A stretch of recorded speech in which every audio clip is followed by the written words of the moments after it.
أعوذ بالله من الشيطان الرجيم بسم الله الرحمن الرحيم إن الحمد لله نحمده ونستعينه ونستغفره ونعوذ بالله من شرور أنفسنا ومن سيئات أعمالنا من يهده الله فلا مضل له ومن يضلله فلا هادي له وأشهد أن لا إله إلا الله وحده لا شريك له وأشهد أن محمدا عبده ورسوله أما بعد رب اشرح لي صدري ويسر لي أمري واحلل عقدة من لساني يفقهوا قولي அல்லாஹ்வின் நல்லடியார்கள் அனைவரின் மீதும் அல்லாஹ்வின் சாந்தியும் சமாதானமும் என்றென்றும் எப்போதும் நிலவட்டுமாக. அஸ்ஸலாமு அலைக்கும் வரஹ்மத்துல்லாஹி வபரகாத்துஹு. அல்ஹம்துலில்லா, போன வாரம் இஸ்லாம் வாளால் பரப்பப்பட்டது அப்படின்னு இஸ்லாத்தை தவறா சித்தரிக்கிற மக்களால சொல்லப்படுற ஒரு வாதத்துக்கு அடிப்படையா அமைகிற ஒரு வசனத்தை பத்தி நம்ம பார்த்தோம். அதாவது சூரா தௌபா 29வது வசனத்துல அல்லாஹ் தாலா அந்த மாற்று மதத்தவர்கள் ஒண்ணு இஸ்லாத்தை ஏத்துக்கணும், இல்ல ஜிஸ்யா வரி செலுத்தணும், இல்ல அவங்க மேல போர் புரியுங்க அப்படின்னு சொல்லியிருக்காங்க. இஸ்லாத்தை பத்தி தவறா காட்டுறதுக்காக இந்த வசனத்தை ஒரு ஆதாரமா இந்த மக்கள் சொல்லிக்கிட்டு இருக்காங்க. அதுக்கான விளக்கத்தை நம்ம கொடுத்தோம். ஜிஸ்யா வரினா என்ன, ஒவ்வொரு நாட்டிலையும் வாழ்ற மக்கள் அவங்க நாட்டுக்கு செய்ய வேண்டிய கடமை என்ன அப்படிங்கறத பத்தி நம்ம விவரிச்சோம். இப்போ இந்த உலகத்துல நம்ம எடுத்துக்கிட்டோம்னா, இப்ப இந்தியா மாதிரி மக்களாட்சி உள்ள நாடுகள்லயே எப்படி இருக்குன்னா, மக்களிடம் இருந்து வாங்கப்படுற வரி பணத்தினால அந்த மக்களுக்கு நன்மை கிடைக்குதா அப்படின்னு பார்த்தோம்னா இல்ல. அதாவது வாங்குற வரி பணம் எல்லாம் என்ன ஆகுது, ஆட்சி நடத்துற அந்த ஆட்சியாளர்களுடைய கட்சி வளர்ச்சிக்காகவும், அது மட்டும் இல்லாம அவங்களுக்கு சில அவங்களுடைய மூதாதையர்களுக்கு சிலைகள், அவங்களுடைய ஒரு ஆடம்பரமான வாழ்க்கைக்கும் இந்த வரி பணத்தை பயன்படுத்திக்கிட்டு இருக்காங்க. அது மட்டும் இல்லாம என்ன பண்றாங்க, அதாவது எதுக்கெல்லாம் வாங்க முடியுமோ, இப்ப ஜிஎஸ்டி அப்படி இப்படின்னு சொல்லி எந்த மாதிரி எல்லாம் வரிய மக்கள் மேல திணிக்க முடியுமோ அந்த மாதிரி எல்லாம் மக்கள் மேல சுமையை திணிச்சுக்கிட்டு இருக்காங்க. பெரிய பண முதலைகளும் பெரிய அளவுல பணக்காரங்களும் இந்த வரி சலுகைகள் அளிக்கப்பட்டு அவங்க சுதந்திரமா இருக்கிறதும், ஒரு சாதாரண கடைக்கோடி மனிதன் மேல நிறைய வரிகளை போட்டு அந்த மனிதனுக்கு கொடுக்க வேண்டிய தேவைகளை நிறைவேற்றாம அவன்கிட்ட இருந்து மட்டும் பணத்தை வாங்கிக்கிட்டு அவன் பணத்துல ஆட்சியாளர்கள் சந்தோஷமா இருக்கிறதும், அந்த மாதிரியான ஒரு சூழ்நிலையில நம்ம இருக்கோம். ஆனா அந்த சூழ்நிலையில உள்ளவங்களை தட்டி கேட்காம மாற்று மதத்தவர்களுக்கு எந்த அளவுக்கு உரிமைகளை கொடுத்து அந்த சமுதாயம் வச்சிருந்தது. ஒரே மாதிரிதான் வரியை செலுத்தணும் அப்படிங்கிற சமுதாயத்துல அந்த வரி பணம் சரியா மக்களை சென்றடையுதா அப்படின்னு கேள்வி கேட்க முடியாதவங்க எல்லாம் எங்க தன்னுடைய மார்க்கத்துல இருக்கவங்க அதிகமா செலுத்தணும், தன்னுடைய மார்க்கத்தில் இல்லாத மற்றவர்கள் அவங்களுடைய பாதுகாப்புக்கு, அதாவது இராணுவத்துக்கு செலுத்தினா மட்டும் போதும் அப்படின்னு ஒரு ஆட்சி நடக்குதோ அந்த ஆட்சிய ஏளனமா பேசுறதும் தான் இந்த நாட்டுல நடக்கிற ஒரு துர்பாக்கியமான சூழ்நிலையா இருக்கு. நபிகள் நாயகம் ஸல்லல்லாஹு அலைஹி வஸல்லம் அவங்க என்ன சொல்லிருக்காங்க, யார் இஸ்லாமிய அரசுடன் அமைதி ஒப்பந்தம் செய்யறாங்களோ, அதாவது ஜிஸ்யா வரியை செலுத்திக்கிட்டு நாங்களும் இந்த நாட்டுல ஒரு பிரஜை, நாங்களும் எங்களால முடிஞ்ச, அதாவது முடிந்தவர்கள் தான் கொடுக்கணும் அப்படின்னு சொல்லிட்டோம், யார் கொடுத்துக்கிட்டு இருக்காங்களோ அவங்களுடைய உரிமையில யாரும் கை வைக்க கூடாது, யாரும் தலையிடக்கூடாது, அவங்க செய்ய முடியாத சுமைகளை அவங்க மேல யாரும் சுமத்த கூடாது. அது மட்டும் இல்லாம அவங்களுடைய அனுமதி இல்லாம எந்த ஒரு பொருளும் அவங்க கிட்ட இருந்து எடுக்கப்படக்கூடாது. யாராவது ஒரு ஆட்சியாளர் இந்த மாதிரி செஞ்சீங்கன்னா, யார் அந்த பாதிக்கப்பட்ட மனிதனோ அந்த பாதிக்கப்பட்ட மனிதனுக்காக மறுமையில நான் வாதாடுவேன் அப்படின்னு சொல்லி நபிகள் நாயகம் ஸல்லல்லாஹு அலைஹி வஸல்லம் அவங்க தான் மட்டும் தான் நாட்டுல வாழ்ந்த மாற்று மதத்தவர்கள் மேல கருணையோட நடக்கல, மற்ற ஆட்சியாளர்கள், அதாவது அவங்களுக்கு பின்னாடி வர ஆட்சியாளர்களும் எந்த மாதிரி நடக்கணும் அந்த மாதிரி சொல்லி ஆணையிட்டு இருக்காங்க. அப்படின்னா எந்த அளவுக்கு தன்னுடைய நாட்டுல வாழ்ற மாற்று மத சமுதாயத்தின் மேல அவங்க ஒரு அக்கறையோட இருந்திருப்பாங்க. ஏன்னா நாளைக்கு நபிகள் நாயகம் ஸல்லல்லாஹு அலைஹி வஸல்லம் அவங்க அந்த ஆட்சியாளர்களுக்கு எதிராக வாதிடுறது அப்படிங்கிறது ஒரு சாதாரண விஷயம் கிடையாது. ஆனா அதையும் அவங்க பண்ணுவேன் அப்படின்னு சொன்னாங்கன்னா எந்த அளவுக்கு ஒரு பாரதூரமான விஷயமா நபிகள் நாயகம் ஸல்லல்லாஹு அலைஹி வஸல்லம் அவங்க யோசிச்சிருப்பாங்க. இன்னொரு ஹதீஸ்ல என்ன சொல்றாங்கன்னா, யாரு அமைதி ஒப்பந்தம் செய்து கொண்ட அந்த மாற்று மத சகோதரர்களை கொலை செய்யறாங்களோ அவங்க என்ன தண்டனை அடைய போறாங்கன்னா, அவங்க சொர்க்கத்தோட வாடையை கூட நுகர மாட்டாங்க. அந்த நறுமணமும் 40 ஆண்டுகள் பயண தொலைவிலிருந்தே வீசி கொண்டிருக்கும். அதாவது அந்த நாட்டு பிரஜைய கை வச்சுட்டாங்கன்னா, கொன்னுட்டாங்கன்னா அவங்க சொர்க்கத்துடைய வாசனையை கூட நுகர மாட்டாங்க. இது என்ன அர்த்தம்னா, நீ எவ்வளவு வேணா இபாதத் செஞ்சிருக்கலாம், நீ எவ்வளவு வேணா நல்லதுகள் செஞ்சிருக்கலாம். ஆனா நம்மளுடைய நாட்டுல நம்மளை நம்பி இருக்க அந்த மாற்று மத சகோதரர்கள் மேல நீ கை வச்சனா நீ சொர்க்கத்தோட வாடையை கூட நுகர முடியாது. அவங்களுடைய நாட்டுல வாழ்ந்த எல்லா மாற்று மத சகோதரர்களுக்கும் முழு உரிமையை கொடுத்து அவங்களுடைய வரி பணத்தினால அவங்களுக்கு பாதுகாப்பு, அவங்களுடைய குடும்பத்துக்கு பாதுகாப்பு, அவங்க மேல யாராவது கைய வச்சா நான் இருக்கேன் அப்படிங்கிற கேரண்டியோட அந்த மக்களை வாழ வச்சிருக்காங்க. ஏன்னா நாளைக்கு மறுமையில கிடைக்கிற ஒரு கஷ்டத்தை சொல்லி எச்சரிக்கிற நபிகள் நாயகம் ஸல்லல்லாஹு அலைஹி வஸல்லம் அவங்க நாட்டுல நான் முஸ்லிம்களை யாராவது தொல்லை பண்ணியிருந்தா எந்த அளவுக்கு கண்டிச்சிருப்பாங்க அப்படிங்கறத நம்ம பார்க்கணும். அடுத்து இஸ்லாத்தை தவறா சித்தரிக்கிற மனிதர்கள் தாங்கள் முன்வைக்கிற வாதமா எந்த வசனத்தை எடுத்து வைக்கிறாங்கன்னா சூரா தௌபால 5வது வசனம். அந்த முஷ்ரிக்குகளை கண்ட இடங்களில் வெட்டுங்கள், அவர்களை பிடியுங்கள், அவர்களை முற்றுகையிடுங்கள், ஒவ்வொரு பதுங்கும் இடத்திலும் அவர்களை குறிவைத்து உட்கார்ந்திருங்கள் அப்படின்னு இறைவன் சொல்றான். இது மட்டும் இல்லாம இதே மாதிரி வசனங்கள் நிறைய இடத்துல குரான்ல வருது. இப்ப சூரா பக்ரா எடுத்துட்டோம்னா 191வது வசனத்துல அல்லாஹ் தஆலா என்ன சொல்றான்னா, அவர்கள் எங்கே காணப்பட்டாலும் அவர்களை கொல்லுங்கள், இன்னும் அவர்கள் உங்களை எங்கிருந்து வெளியேற்றினார்களோ அங்கிருந்து அவர்களை வெளியேற்றுங்கள். அப்ப இந்த வசனத்தை பார்க்கும்போது நமக்கு மனசுல என்ன தோணும்? அதாவது நான் முஸ்லிம்களை விட்டுருவோம், ஒரு முஸ்லிமான மனிதர்களுக்கே சந்தேகம் வரும், ஏன் இறைவன் இந்த மாதிரி சொல்றான்? முஷ்ரிக்குகள் அப்படின்னு சொல்லப்படுறவங்க இஸ்லாத்தை ஏத்துக்காதவங்க இல்லையா? முஷ்ரிக்குகள், கேஃபிர்கள் அப்படிதான் அவங்க அழைக்கப்படுறாங்க. அப்போ இந்த மாதிரி இறைவன் தன்னை வணங்காத மக்களை ஏன் கொல்லுங்க, வெட்டுங்க, அவங்கள பிடிங்க இப்படிலாம் சொல்றானே, இதுக்கு என்ன காரணம் அப்படின்னு நம்ம பார்க்கும்போது, அதாவது இதுக்கு பல பின்னணிகள் இருக்கு. நம்ம ஒரு வார்த்தையை நேரடியா நம்ம கேட்கும் போது அந்த வார்த்தைக்கான அர்த்தத்தை நம்ம அப்படியே எடுத்துக்க முடியாது. இப்ப நம்ம ஒரு பிள்ளைய பார்த்து உன்னை கொன்றுவேன் அப்படின்னு சொல்றோம், சில நேரம் கோபத்துல சொல்லுவோம், உன்னை கொன்றுவேன், உன்னை பிச்சிருவேன் அப்படிலாம் சொல்லுவோம் நம்ம. ஆனா உண்மையாலுமே அதை பண்ணுவோமா அப்படின்னு கேட்டா இல்ல.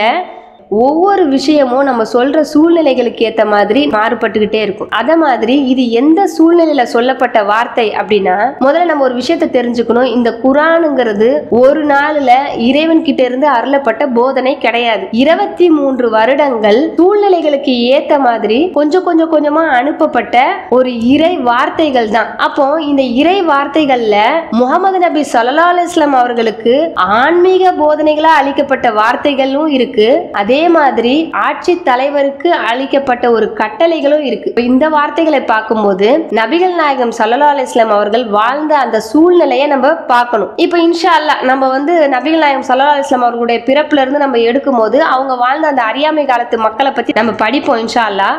நபிகள் நாயகம் ஸல்லல்லாஹு அலைஹி வஸல்லம் அவர்கள் நிறைய போர் புரிய வேண்டிய சூழ்நிலைகள் அந்த காலத்துல ஏற்பட்டிருக்கு. இதுக்கு என்ன அர்த்தம்? அதாவது நபிகள் நாயகம் ஸல்லல்லாஹு அலைஹி வஸல்லம் அவங்க மற்ற நாட்டை கைப்பற்றதுக்காக இந்த போர் புரிஞ்சாங்களா அப்படின்னு கேட்டா கிடையாது. அதே மாதிரி மற்ற நாட்டை கைப்பற்றும் போது இறைவனால இந்த வசனங்கள் அளிக்கப்பட்டதா, அவங்கள வெட்டுங்க, அவங்கள கொல்லுங்க, அவங்கள விடாதீங்க அப்படின்னு மற்ற மதத்தவரையோ இல்ல மற்ற நாட்டவரையோ கொல்ல சொல்லி வசனம் அனுப்பப்பட்டதா அப்படின்னு சொன்னா அதுவும் கிடையாது. முதல்ல நபிகள் நாயகம் ஸல்லல்லாஹு அலைஹி வஸல்லம் அவங்க இருந்த சூழ்நிலை என்னன்னா, நபித்துவம் பெற்ற பிறகு அவங்க வாழ்ந்த வாழ்க்கையே ஒரு ரொம்ப கஷ்டமான ஒரு வாழ்க்கை, ஒரு பாதுகாப்பான வாழ்க்கை கிடையாது. நம்ம நினைக்கிற மாதிரி இன்னைக்கு நான் நபி ஆயிட்டேன், எனக்கு இறை வசனங்கள் அனுப்பப்படுது அப்படின்னு நபிகள் நாயகம் ஸல்லல்லாஹு அலைஹி வஸல்லம் அவங்க சொன்ன உடனே அடுத்த நாளே அவங்கள ஒரு நாற்காலியில உட்கார வச்சு நீங்க எங்களுக்கு இறை வேதங்களை சொல்லுங்க, நாங்க அதை பின்பற்றுவோம் அப்படின்னு சொல்லியோ, இல்ல அதுக்கு அடுத்த நாளே அவங்கள பெரிய அரியணையில உட்கார வச்சு நீங்க மன்னராயி எங்களுக்கு சட்ட திட்டங்களை சொல்லி கொடுங்க, நாங்க அதெல்லாம் ஃபாலோ பண்ணுவோம் அப்படின்னு சொல்ற மாதிரி சூழ்நிலை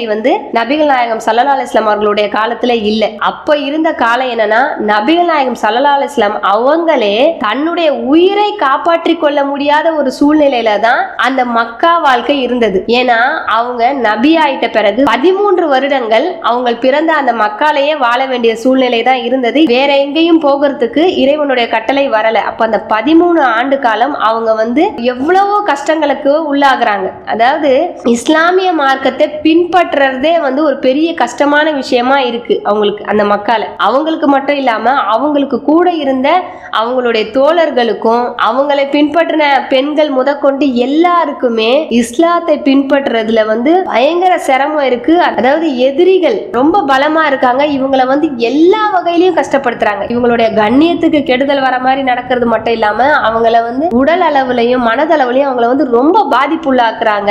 அதுக்கப்புறம் அவங்களுடைய 53வது வயதுலதான் மதீனாவை நோக்கி போறாங்க. அந்த மதீனால அவங்களுக்கு கிடைக்க வேண்டிய மரியாதை கிடைக்குது. அங்க போயிட்ட பிறகும் அவங்களால நிம்மதியா இந்த இஸ்லாத்தை ஃபாலோ பண்ண முடிஞ்சுதா அப்படின்னு கேட்டா அதுவும் அவங்களால ஃபாலோ பண்ண முடியல. என்னதான் அவங்க நாடு விட்டு நாடு போயிட்டாலும் அவங்கள எதிர்த்து அந்த மக்காவாசிகளே வந்து போர் தொடுக்கிறாங்க. சரி, இந்த போர்கள் எல்லாம் நபிகள் நாயகம் ஸல்லல்லாஹு அலைஹி வஸல்லம் அவர்களால மற்ற நாடுகள் மேலேயோ இல்ல மற்ற மதத்தவர்கள் மேலேயோ தொடுக்கப்பட்டுச்சா அப்படின்னு கேட்டா அதுவும் கிடையாது. அதாவது நபிகள் நாயகம் ஸல்லல்லாஹு அலைஹி வஸல்லம் அவர்கள் மேலதான் மற்ற மதத்தவரும் மற்ற நாட்டவரும் போர் தொடுத்து வந்தாங்க. ஏன்னா இந்த இஸ்லாத்தை நீ கைவிட்டணும், இந்த இஸ்லாத்தை நீ வந்து பரப்ப கூடாது, இந்த இஸ்லாத்தை நீ மற்றவர்களை வந்து பின்பற்ற வைக்க கூடாது. இது எதுக்காக அந்த மாதிரி சொன்னாங்க அப்படிங்கறத நம்ம இன்ஷா அல்லாஹ் அடுத்த வாரம் பார்க்கலாம். ஆனா முதல்ல நம்ம என்ன தெரிஞ்சுக்கணும்னா இவங்க எல்லாருமே இஸ்லாத்துக்கும் இஸ்லாமை பின்பற்ற மக்களுக்கும் எதிரிகளா இருந்தாங்க. அதாவது நபிகள் நாயகம் ஸல்லல்லாஹு அலைஹி வஸல்லம் அவர்கள் ஒரு நல்ல விஷயத்தை வந்து மக்கள் கிட்ட எடுத்து வைக்கிறாங்க.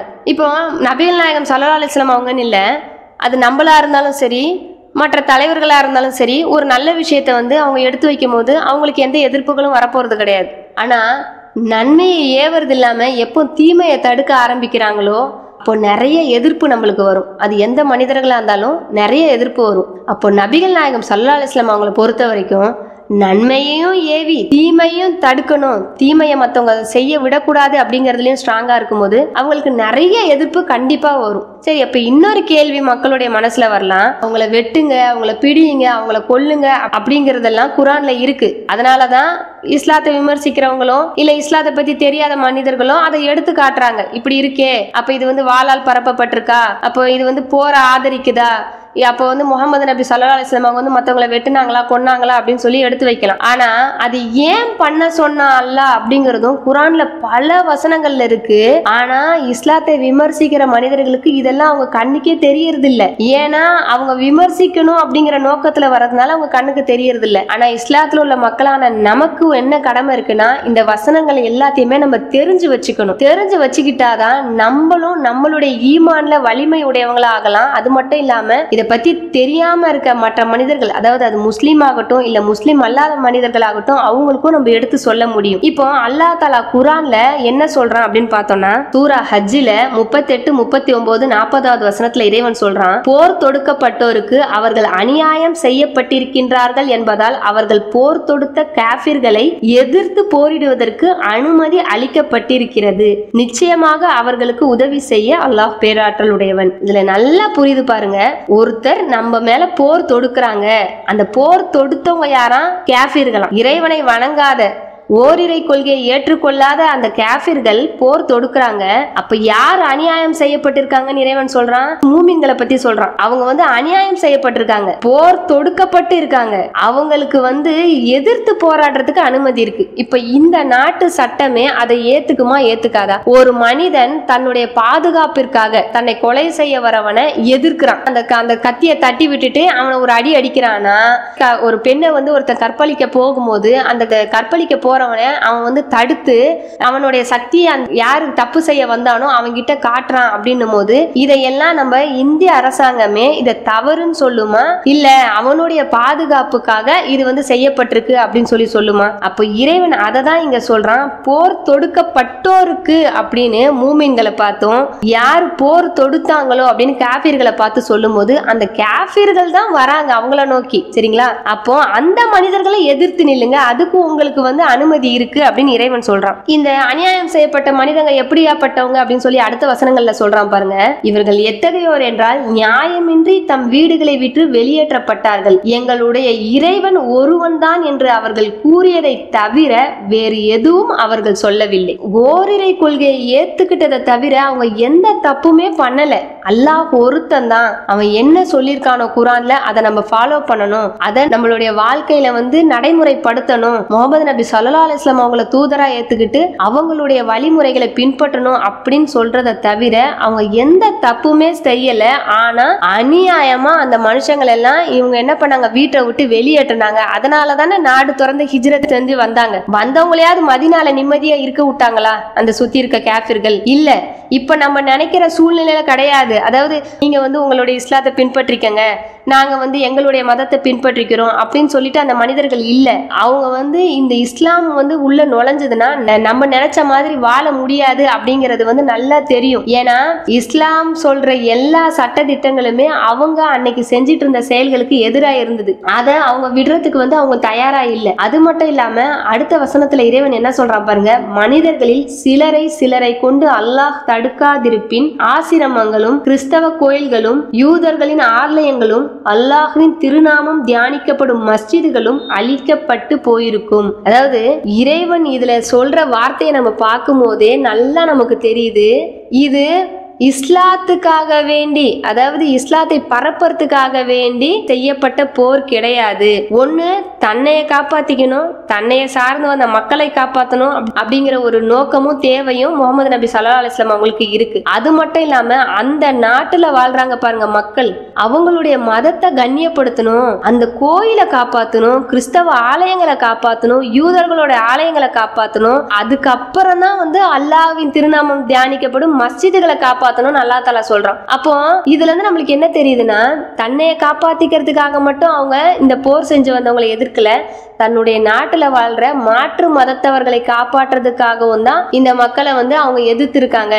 ஏன்னா போர்கள் வந்து பல விஷயங்கள்ல வந்து செய்யப்படும் இல்லையா. போர் வந்து நாட்டை கைப்பற்றணும் அப்படின்னு சொல்லி போர் தொடுக்க வரதும் இருக்கு. ஒருத்தன் வந்து ஒரு நாட்டை நோக்கி போர் தொடுக்க வரானா அவனுடைய நியத்து எப்படி இருக்காது, இஸ்லாத்தை இவங்களை பின்பற்ற வைக்க கூடாது அப்படிங்கிறது மட்டும் நியத்து இருக்காது. அந்த நாட்டுல வாழ்ற அமைதியை குலைக்கணும், அந்த நாட்டுல இருக்க செல்வத்தை சுரண்டணும், அந்த நாட்டுல வந்து நம்மளால என்னென்னலாம் பண்ணி அவங்கள வந்து கைப்பற்ற முடியுமோ, அந்த நாட்டை வந்து நமக்கு கீழே கொண்டு வர முடியுமோ அந்த மாதிரி செயல்களை செய்யணும் அப்படிங்கிறதும் ஒரு எண்ணமா இருக்கும். இப்போ இதுல அல்லாஹ் தஆலா ஒரு 2 விஷயத்த சொல்றான். முதல் விஷயம், வந்த மூமின்களுக்கு பாதுகாப்பு இல்லை, அதுக்காக வேண்டி அவங்க போர் செய்யணும், ஏன்னா அவங்க எந்த தப்பும் பண்ணல, ஓரிரை கொள்கையை மட்டும்தான் பின்பற்றினாங்க அப்படின்னு சொல்றது ஒண்ணு. அடுத்த விஷயம் என்னன்னா, இப்போ ஜிஸ்யா வரி கொடுத்துட்டு அந்த நாட்டில் அழகான முறையில் அமைதி ஒப்பந்தம், அதுக்கு பேரே அமைதி ஒப்பந்தம் தான், அந்த அமைதி ஒப்பந்தத்தில் இருக்கிற மனிதர்களை வந்து இறைவன் காப்பாற்றணும் அப்படிங்கிற கட்டளையும் ஒரு ஆட்சி தலைவருக்கு இருக்கு அப்படின்னு சொல்றான். இப்போ என்னன்னா, அவங்க வந்து போர் தொடுத்து வராங்களா, நீ மஸ்ஜிதுகளை மட்டும் காப்பாத்திக்க, மற்றவங்களாம் எக்கேடு கெட்டு போனா என்ன அப்படின்னு இறைவன் சொல்லல.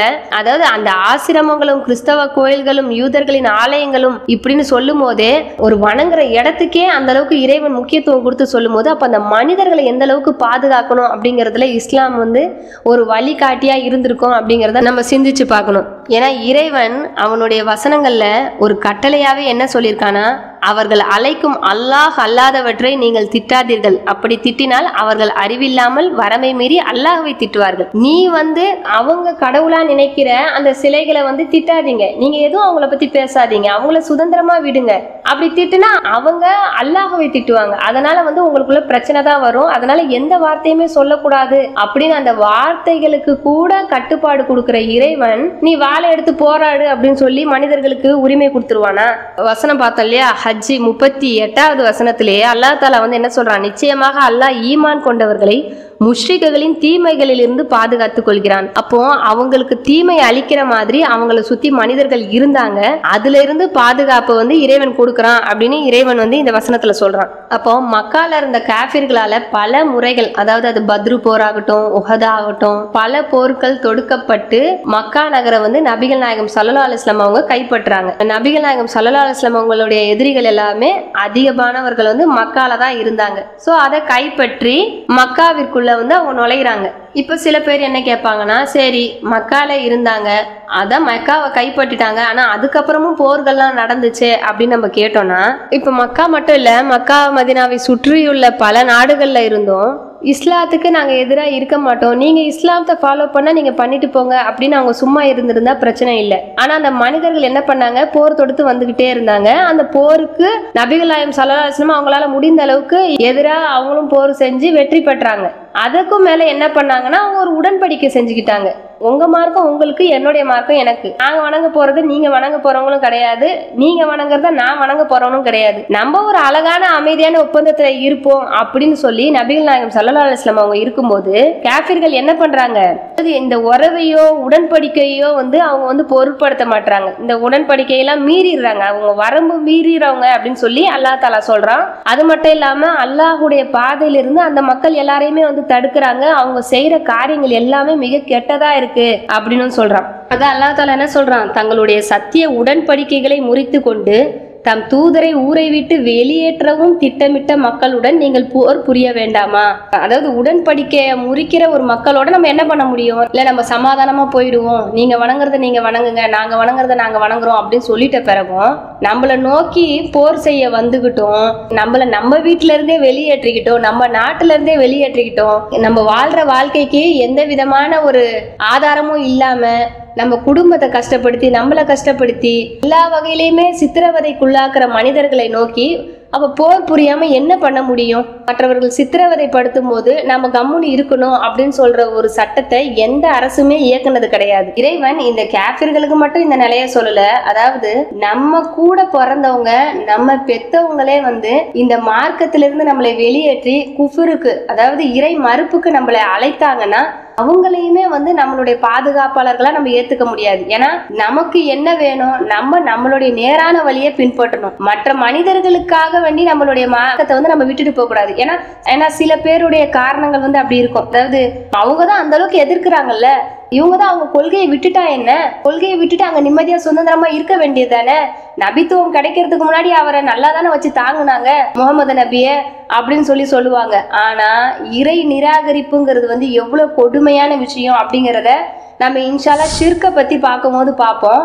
ஆனா இப்போதைக்கு என்ன விஷயம் தெரிஞ்சுக்கலாம்னா, இறை மறுப்புலையோ இல்ல இணை வைப்புலையோ இருக்கிற எந்த ஒரு மனிதர்களா இருந்தாலும், அது நம்மளுடைய தகப்பனா இருந்தாலும் தாயா இருந்தாலும் கூட பிறந்த உறவுகளா இருந்தாலும், அவங்க உண்மையாலுமே நம்மளுடைய உறவுகள் கிடையாது. அவங்களுக்கு செய்ய வேண்டிய பொறுப்புகளை நம்ம செய்யலாம், ஆனா அவர்களை நம்மளுடைய பாதுகாப்பாளர்களா நம்ம ஏத்துக்க முடியாது அப்படிங்க சொல்லும் போது இப்போ இந்த மனிதர்கள்லாம் யாரு இல்லையா. இப்போ நம்ம என்ன நினைப்போம்னா, நம்மள மார்க்கத்தை பின்பற்ற விடாம அடக்குமுறைப்படுத்துற மனிதர்களுக்கு எதிராகவோ இல்ல அரசாங்கத்துக்கு எதிராகவோ நம்ம கிளர்ச்சி செய்யலாமா, நம்ம நம்மளாடைய சக்தியை காட்டலாமா, போர் தொடுக்கலாமா அப்படின்னு கேட்டா அது கண்டிப்பா கிடையாது. ஏன்னா நல்லா தெரியும், நபிகள் நாயகம் ஸல்லல்லாஹு அலைஹி வஸல்லம் அவங்க ஆன்மீக தலைவர் மட்டும் கிடையாது, ஆட்சி தலைவர். அது அந்த சூழ்நிலைக்காக கொடுக்கப்பட்டது. சூழ்நிலையில உள்ளவங்க, அதாவது ஒரு ஆட்சி நமக்கு கீழே இருக்கு, அந்த ஆட்சியில இருந்தும் நம்மளால நம்மளுடைய மார்க்கத்தை பின்பற்ற முடியல, மற்றவர்களால நம்ம அக்கிரமத்துக்கு உள்ளாக்கப்படுறோம் அப்படின்னு சொல்லும் போது அவர்களை எதிர்க்கிற ஒரு வல்லமை அந்த ஆட்சி தலைவருக்கும் அந்த ஆட்சி தலைவருக்கு கீழே இருக்க மக்கள் அவங்க அந்த ஆட்சி தலைவருக்கு கட்டுப்பட்டு போர் புரிய அவங்களுக்கு அனுமதி இருக்கே தவிர இது ஒவ்வொரு மனிதரும் தன்னுடைய கையில எடுக்கக்கூடிய செயல் கிடையாது. இப்ப நம்ம சூரா தௌபாலேயே 12வது வசனத்தை நம்ம பார்த்தோம்னா, அவர்களுடைய உடன்படிக்கைக்கு பின் தம் சத்தியத்துடைய மார்க்கத்தை பற்றியும் இழித்து குறை சொல்லி கொண்டு இருப்பார்களானால் அவர்கள் விளங்கிக் கொள்வதற்காக நிராகரிப்பார்களின் தலைவர்களுடன் போர் புரியுங்கள். இல்ல 2 விஷயம் விளங்குது. அதாவது ஒரு உடன்படிக்கை போட்டு அந்த உடன்படிக்கையும் அவங்க பின்பற்றாம அதுக்கு பின்னாடி அவங்க போர் புரியவும் வந்தாங்க. ஒண்ணு போர் புரிய வந்தாங்க, இஸ்லாத்தை பத்தி விஷமத்தரமா பிரச்சாரம் பண்ணி அதுல இருந்து, அதாவது மக்கள் இஸ்லாத்துக்குள்ள வர்றதை தடை செஞ்சுக்கிட்டு இருந்தாங்க, அவங்களுக்கு தொல்லை கொடுத்துக்கிட்டு இருந்தாங்க. இந்த மாதிரி இருக்க நிராகரிப்பவர்களுடைய தலைவர்களுடன் போர் புரியுங்கள். ஒரு குழு இருக்கணும், அந்த குழு கூட நம்ம போர் புரியணுமே தவிர ஒரு மனிதன் செஞ்சுட்டான், ஒரு மனிதன் தவறு பண்ணிட்டான்னு அவனை எதிர்க்கிறது மிக மிக தவறு அப்படின்னு இஸ்லாத்துல வலியுறுத்தப்பட்டிருக்கு. அததான் 8வது அத்தியாயத்திலும் இறைவன் என்ன சொல்றானா, மூமின்களே இவர்களுடைய விஷமங்கள் முற்றிலும் நீங்கி அல்லாஹ்வின் மார்க்கம் முற்றிலும் அல்லாஹ்வுக்கே ஆகும் வரையில் அவர்களுடன் போர் புரியுங்கள். ஆனால் அவர்கள் விஷமங்கள் செய்வதிலிருந்து விலகி கொண்டால் அல்லாஹ் அவர்களை உற்று நோக்கியவனாக இருக்கிறான். அது விஷமத்தனத்துல இருந்து அவங்க விலகிக்கிட்டாங்கன்னா அல்லாஹ் அவங்கள மன்னிக்கிறவனா இருக்கான் அப்படின்னு அல்லாஹ் தஆலா சொல்றான். இப்போ இவங்க எந்த வசனத்தை மற்றவர்களுக்கு எடுத்துக்காட்டா சொல்றாங்களோ, அதாவது இந்த மார்க்கம் வந்து வாளால பரப்பப்பட்டது, இந்த மார்க்கத்துல போர் வலியுறுத்தப்பட்டிருக்கு, முகமது நபி ஸல்லல்லாஹு அலைஹி வஸல்லம் அவங்க போர் புரிஞ்சிருக்காங்க அப்படின்லாம் சொல்றாங்களோ, இப்ப அந்த வசனங்களே நம்ம எடுத்து பார்த்துக்கிட்டாலும் இப்போ சூரா பக்கரால நம்ம எடுத்தோம்னா என்ன இருக்கு? உங்களை வெட்டி அவர்கள், நீங்க யார் மேல வெட்டுப்பட்டீங்களோ அவங்க எங்கே காணப்பட்டாலும் அவர்களை கொல்லுங்கள். உங்களை கொல்ல வந்தவங்களை நீங்க கொல்லுங்க. உங்களை எங்கிருந்து வெளியேற்றினார்களோ அங்கிருந்து அவர்களை வெளியேற்றுங்கள். நீங்களும் வெளியேற்றப்பட்டுட்டீங்கல்ல, அதனால அவங்கள வெளியேற்றுங்க. ஏனெனில் ஃபித்னா, குழப்பமும் கலகமும் உண்டாக்குதல் கொலை செய்வதை விட கொடியதாகும். அப்போ அந்த அளவுக்கு அவங்க வந்து அவங்கள நிம்மதியா இருக்க விடாம ஃபித்னா பண்ணிக்கிட்டு இருந்திருக்காங்க. இருப்பினும் மஸ்ஜிதுல் ஹராமில் அவர்கள் உங்களிடம் சண்டையிடாத வரையில் நீங்கள் அவர்களுடன் சண்டையிடாதீர்கள். ஆனால் அவர்கள் உங்களுடன் சண்டையிட்டால் நீங்கள் அவர்களை கொல்லுங்கள். அதாவது அவங்க ஃபித்னா பண்ணிக்கிட்டு, குழப்பம் பண்ணிக்கிட்டு, கலகம் பண்ணிக்கிட்டு உங்களை கஷ்டப்படுத்திக்கிட்டு இருக்காங்க. அது வந்து கொலை செய்யறதை விட ரொம்ப மோசமான ஒரு விஷயம். உங்ககிட்ட அவங்க சண்டையிடாத வரையில நீங்க சண்டையிடாம இருங்க. உங்ககிட்ட சண்டை போட்டா அவங்க கிட்ட சண்டை போடுங்க. உங்களை கொல்ல வந்தாங்கன்னா அவங்கள கொல்லுங்க அப்படின்னு இறைவன் வந்து சொல்றான். இதுல இருந்து அவங்க முழுசா விலகிக்கிட்டாங்கன்னா அவங்கள வந்து நீங்க கொன்றாதீங்க, நீங்க வந்து அவங்கள மன்னிச்சிருங்க. ஏன்னா இறைவன் வந்து மன்னிப்போனாவும் கருணையுடையவனா இருக்கா அப்படின்னு வந்து இறைவன் சொல்றான். அதோடைய தொடர்ச்சியிலே இறைவன் என்ன சொல்றான்? அக்கிரமக்காரர்கள் தவிர வேறு எவருடனும் பகை கொண்டு போர் செய்தல் கூடாது. இந்த மாதிரி அக்கிரம் செய்யறவங்க கூட மட்டும்தான் போர் செய்யணும், இதை தவிர வேற யாரு கூடயுமே நம்ம போர் செய்யக்கூடாது அப்படின்னு இறைவன் சொல்றான்.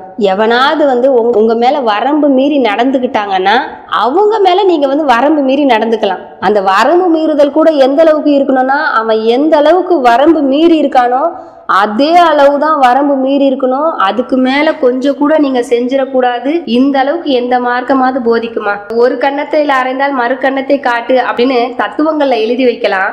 ஆனா அதை இன்னைக்கு நடைமுறைப்படுத்திக்கிட்டு இருக்காங்களா அப்படின்னு கேட்டா எந்த மார்க்கத்திலையும் நடைமுறையில இல்லை. அவங்கதான் போருக்கு ஆயுதங்களை சப்ளை பண்றவங்களாவே இருக்காங்க. அந்த அளவுக்கு இந்த உலகம் வந்து போர்ல மூழ்கி கிடக்குது. பொருளுக்காகவும், பொண்ணுக்காகவும், பணத்துக்காகவும், நாட்டுக்காகவும் போரு போரு போருன்னு போர்லயே கிடக்கிற ஒரு சமுதாயம். இவ்வளவு வரைமுறைகளோட இஸ்லாத்துல போரை பத்தி சொல்லப்பட்டிருந்தா இந்த மார்க்கம் போருக்குரிய மார்க்கம் அப்படின்னு சொல்லி நம்மள வந்து அவங்க கிரிட்டிசைஸ் பண்ணிக்கிட்டு இருக்காங்க. ஏன்னா இறைவன் என்ன சொல்றான்? அவங்க சமாதானத்தின் பக்கம், அதாவது நமக்கு எந்த பிரச்சனையும் வேணாப்பா, நம்ம பாட்டுக்கு நான் வணங்குறத நான் வணங்கிட்டு போறேன், நீ வணங்குறத நீ வணங்கிட்டு போ, நீ எதை ஃபாலோ பண்ணாலும் எனக்கு ஒன்றும் பிரச்சனை இல்லை, நீ எந்த விஷயங்களை மற்றவர்கள் மீது தடுத்தாலும் எனக்கும் அதுக்கும் எந்த சம்மந்தமே இல்லை அப்படின்னு சொல்லிட்டு போனாங்கன்னா அவங்க மேல நீங்களும் சமாதானமா போயிடுங்க அப்படின்னு சொல்லி இறைவன் சொல்றான். ஏன்னா நம்ம பார்த்தோம்னா இஸ்லாமிய நாட்டுல வாழ்ந்த அந்த யூத மக்களே எத்தனையோ பேர் இஸ்லாம் வட்டியை ஹராமாக்கிருக்கு அப்படின்னு தெரிஞ்ச பிறகும் அவங்க வட்டியை வந்து வாங்கக்கூடியவர்களாக தான் இருந்தாங்க. எத்தனையோ பேர் அவர்கள் செய்கிற தவறுகளை அவங்க செய்யக்கூடியவங்களாக தான் இருந்தாங்க. நபிகள் நாயகம் ஸல்லல்லாஹு அலைஹி வஸல்லம் அவங்க அதுக்குள்ளெல்லாம் போய்கிட்டு நீ அதை வந்து பண்ணாத, அதாவது அவங்களுடைய மதத்தை பின்பற்றவங்களா இருக்கக்கூடிய பட்சத்துல அவங்க மதத்துல என்ன இருக்கோ அதை நீங்க ஃபாலோ பண்ணிட்டு போங்க அப்படின்னு சொல்றத நபிகள் நாயகம் வந்து தடுக்கல. ஆனா மற்றவர்கள் அதை ஃபாலோ பண்ணும்போது அதை தடை செய்யறத தான் நபிகள் நாயகம் ஸல்லல்லாஹு அலைஹி வஸல்லம் அவங்க வந்து தடுத்தாங்க. அடுத்து 60வது வசனத்துல அல்லாஹ் தஆலா என்ன சொல்றான் பாருங்க.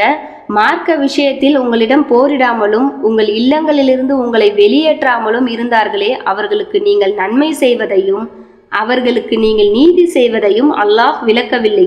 நிச்சயமாக அல்லாஹ் நீதி செய்பவர்களை நேசிக்கிறான். அதாவது இதுலயே நம்மளுக்கு நல்லா தெரியுது, நம்மளுடைய மார்க்க விஷயத்துல யாரும் தலையிடாம நீங்க பண்றதை பண்ணுங்க அப்படின்னு சொல்லிட்டு நம்மளை விட்டுட்டு நம்ம கிட்ட போரிடாம இருந்தாலோ, நம்மளுடைய சுதந்திரத்தை பறிக்கிற மாதிரி நம்மளை வீட்டை விட்டு வெளியேற்ற செயல்கள்ல நம்மளுடைய உரிமைகளை கொடுக்கறதுல இருந்து தடுத்து இந்த மாதிரியான அக்கிரமங்கள் செய்யாம இருந்தாலோ அவங்களுக்கு நீங்க நன்மை செய்யக்கூடாதுனோ இல்ல நீதி செய்யக்கூடாதுன்னு சொல்லல. அவங்களுக்கு நீங்க நல்லா பண்ணுங்க. அவங்க நான் முஸ்லீமா இருந்தாலும் அவங்களுக்கு நிறைய நன்மை செய்யுங்க. அதாவது நீதி செய்யறது அப்படின்னு பார்க்கும்போது நான் முஸ்லீம்களுக்கு நபிகள் நாயகம் ஸல்லல்லாஹு அலைஹி வஸல்லம் அவங்க எந்த அளவுக்கு நீதியோட இருந்திருக்காங்க, ஏன் அவங்களுக்கு தான் அதிகமா ஆதரவா இருந்திருக்காங்க அப்படின்னு சொல்லி கூட நிறைய ஹதீஸ்கள். அந்த அளவுக்கு அல்லாஹ் தஆலா அந்த மாற்று மத சகோதரர்களுக்குள்ள உரிமையை கொடுக்க சொல்றான். நிச்சயமாக அல்லாஹ் உங்களை விலக்குவதெல்லாம் மார்க்க விஷயத்தில் உங்களிடம் போர் செய்து உங்களை உங்கள் இல்லங்களை விட்டும் வெளியேற்றி நீங்கள் வெளியேற்றப்படுவதற்கு உதவியும் செய்தார்களே அத்தகையவர்களை நீங்கள் நேசர்களாக ஆக்கிக் கொள்வதை தான். எனவே எவர்கள் அவர்களை நேசர்களாக்கி கொள்கிறார்களோ அவர்கள் தான் அநியாயம் செய்பவர்கள். யாரை வந்து நீங்க விலக்கிக்கணும்னா, யாரெல்லாம் உங்களுடைய மார்க்க விஷயத்துல உங்களை எதிர்த்து போர் செஞ்சாங்களோ, உங்களை வீட்டை விட்டு வெளியேற்றி உங்களை கஷ்டப்படுத்தினாங்களோ, மேலும் உங்களை கஷ்டப்படுத்தினவங்களுக்கு உதவி செஞ்சாங்களோ அவங்கள விட்டு நீங்க விலகிருங்க. நீங்களே வந்து அநியாயத்தை செஞ்சுக்காதீங்க. இவங்களுக்கு நம்ம உதவி செஞ்சோன்னா யார் நம்மளுக்கு வந்து இடையூறு கொடுத்துட்டு குழப்பம் வச்சுட்டு கலகம் விளைவிச்சுட்டு விஷமத்தனம் பண்ணிக்கிட்டு நம்ம செய்கிற ஒரு நல்ல காரியங்கள்லேருந்து தடுத்துக்கிட்டு இருக்காங்களோ அவங்கள வந்து நம்ம நேசர்களை ஆக்கிக்கிட்டு அவங்க சொல்கிறத நம்ம கேட்டுக்கிட்டு இருந்தோன்னா நம்ம வந்து சத்திய மார்க்கத்தை நம்ம ஃபாலோ பண்ண முடியாது.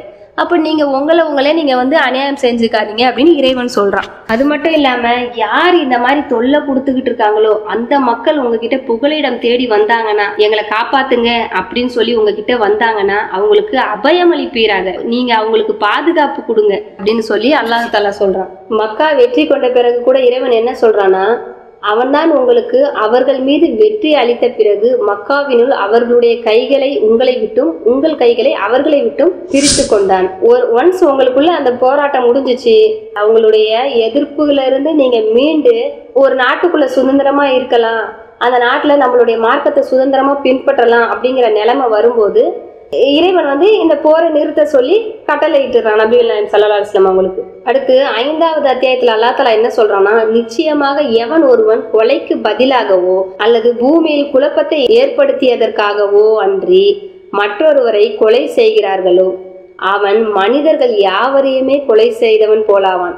அதான் நம்மளுக்கு நல்லா தெரியும், இஸ்லாமிய சட்டத்துல ஒருத்தன் கொலை செய்தவனை அவங்க குடும்பத்தார் கொலை செய்யறதுக்கு அவங்களுக்கு அனுமதி இருக்கு. அதாவது அந்த மனிதனை மன்னிக்க கூடிய உரிமையும் அரசாங்கத்துக்கு கிடையாது, அந்த கொலை செய்யப்பட்டவனுடைய குடும்பத்துக்கு தான் இருக்கு. இது வந்து இஸ்லாமிய அரசின் சட்டத்திட்டங்கள், அதுக்கு கீழே நம்ம பார்க்கலாம் இன்ஷா அல்லாஹ். அடுத்து குழப்பத்தை விளைவிக்கிறதுக்காக வேண்டி, அதாவது இப்ப நம்ம நாட்டிலேயே இந்த நாட்டுக்கு எதிராக செயல்பட்டவங்க கொலை செய்தவங்க இவங்களுக்கு தான் தூக்கு தண்டனை கொடுக்குறாங்க இல்லையா, இந்த மாதிரியான கொலைகள். இந்த கொலைகளை தவிர மற்றவர்களை ஒரு மனுஷனை கொன்னாலும் இந்த உலகத்துல உள்ள எல்லாரையுமே கொன்னதுக்கு சமம்.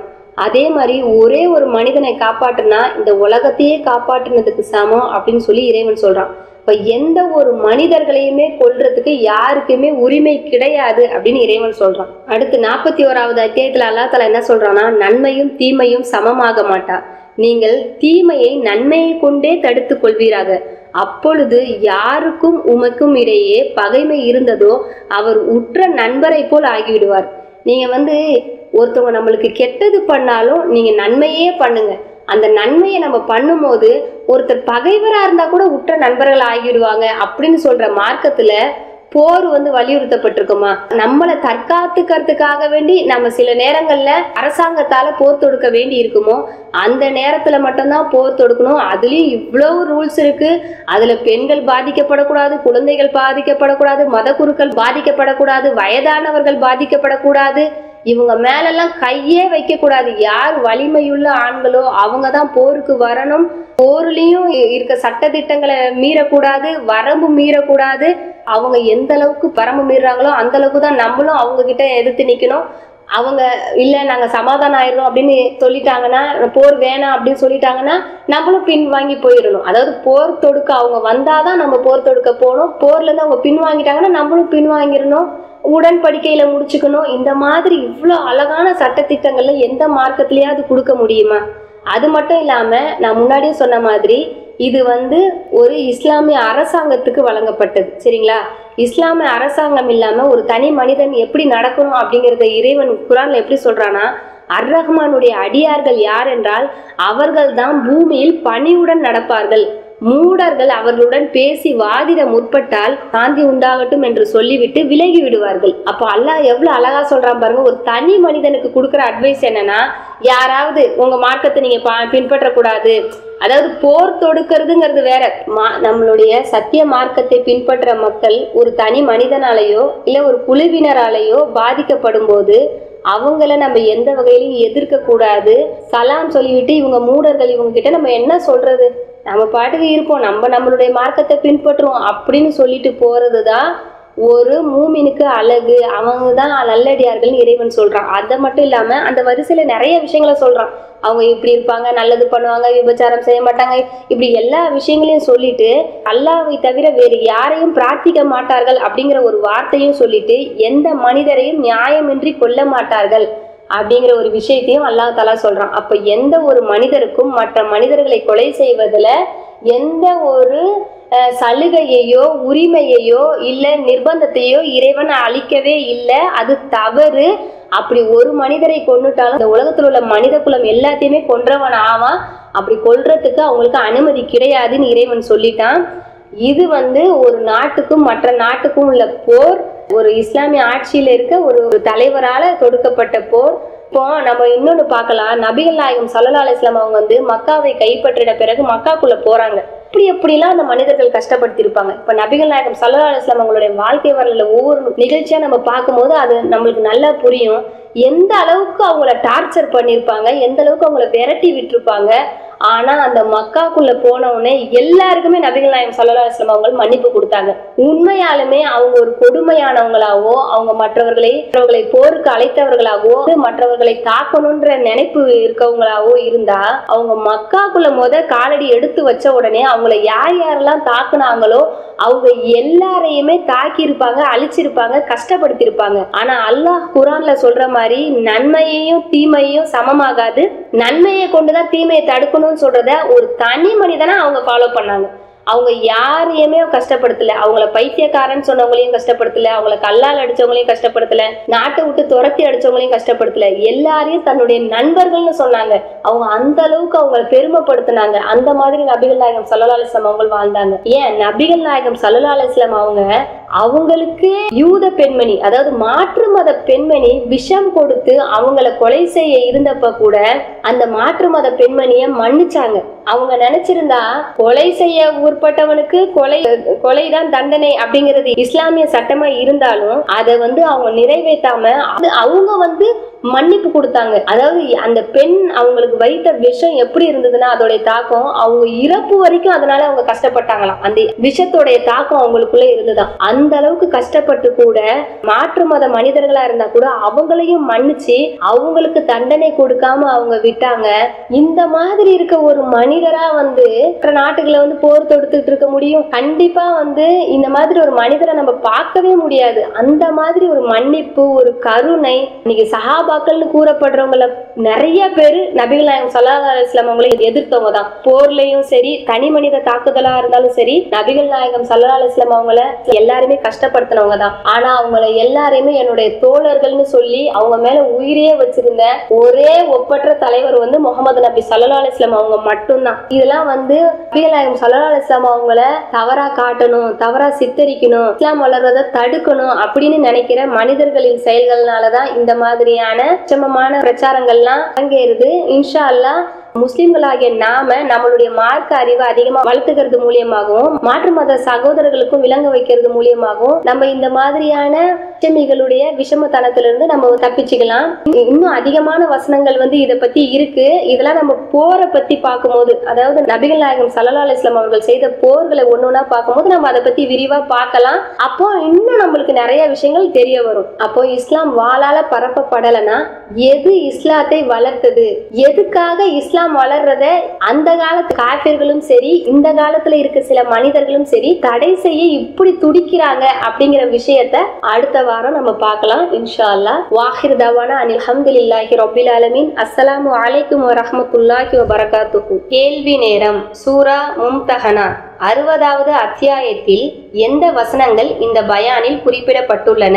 அவற்றின் மூலம் நீங்கள் என்ன அறிந்து கொண்டீர்கள்? ஹிதாயா குழுமத்தில் இல்லாத சகோதரிகள் உங்களது பதில்களை எங்களுக்கு அனுப்ப விரும்பினால் திரையில் காட்டப்பட்டுள்ள இந்த வாட்ஸ்அப் நம்பருக்கு வாட்ஸ்அப் செய்யவும். இன்ஷா அல்லாஹ்.